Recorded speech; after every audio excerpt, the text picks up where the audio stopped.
大家好，小鐵到，今日小鐵咧會介紹第6期山頂纜車列車啦。呢一架列車咧，我就嘥咗少少重金買翻嚟嘅，就喺深水埗玩具街嗰度啫，就有得買噶啦。呢個山頂纜車有限公司提供噶啦。好，跟住後面咧有 Timmy 微影啊，等等冇 Timmy 微影。有 Timmy 微影嘅 logo 啦，14歲或以上，好嘅。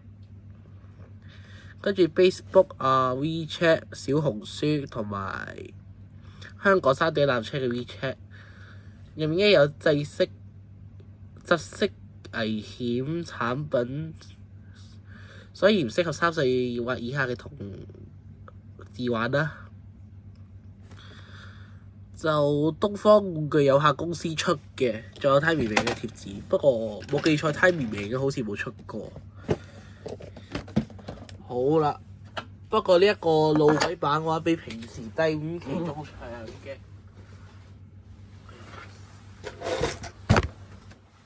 第5期咧係咁樣嘅，哇，慳咗100倍啊，縮長咗咁多。好，開箱，開分炸燈先。係啦，呢個就係第5期山頂纜車，可惜已經退咗役啦，已經。好啦，而家開箱，就玩具街度有得買啦。就內部設計係咁樣嘅，就呢度咧有寫第6期山頂纜車啦，好貼心咁樣。跟住仲有第5期，好啦，而家對比下先。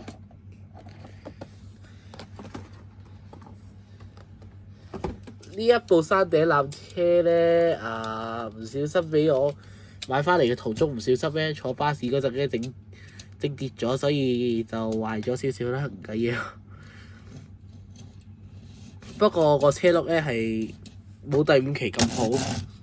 第5期就第6期山頂纜車就難講啲啦。就呢個就係第6期山頂纜車嘅底盤啦，就都幾特別下，我覺得。差唔多一節車廂嘅話，就2個第5期輕鐵車廂，喂，我錯咗，山頂纜車車廂長啦。係啦，呢個就係對分別。山頂纜車第6期嘅話，個位比較闊咗同埋大咗，第5期嘅話就細咗啲啦。其實第5期都可以擺上去嘅，不過有啲滑啫。係啦，第6期山頂纜車，後面好似同第5期冇乜分別。跟住呢度有個 logo 山頂纜車公司啦，仲有呢2個唔知搞咩嘅 Timmy logo。其實咧，大家留意下呢一度咧有一個駁嘅，但係呢度咧有2個駁嘅，即係專門擺2個纜車。如果齋擺一個纜車嘅話，就可能會發生呢種情況啦。就擺一個嘅話，可能會發生嘅向下滑嘅情況，類似咁樣。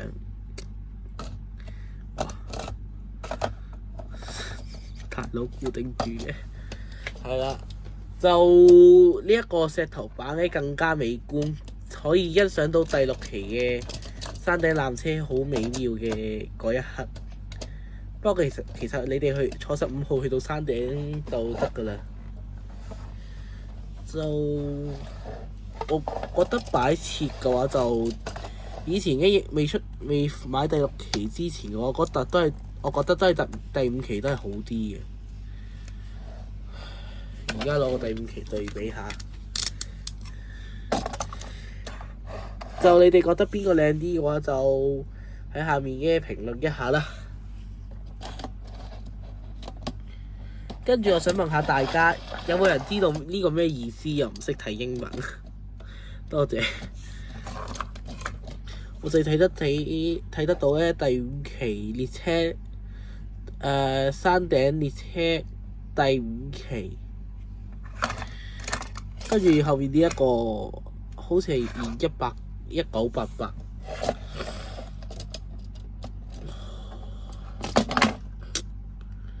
唔緊要啦，就呢一度咧個頂咧好似啲勝利二型一樣，